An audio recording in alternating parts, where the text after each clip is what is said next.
أمنحتب الثالث، هو صاحب المعبد الأقصر. غرضه في المعبد ده أول حاجة إن هو يعمل تسجيل ولادة المقدسة لإله أمون، وتاني غرض إن هو يعمل ثالوث مقدسة. مين ثالوث المقدسة؟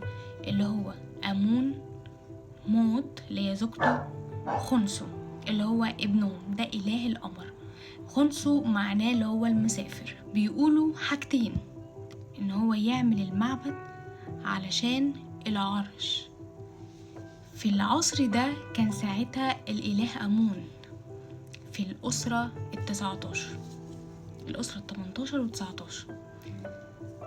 قال أنا هعمل المعبد ده علشان يكون العرش ليا.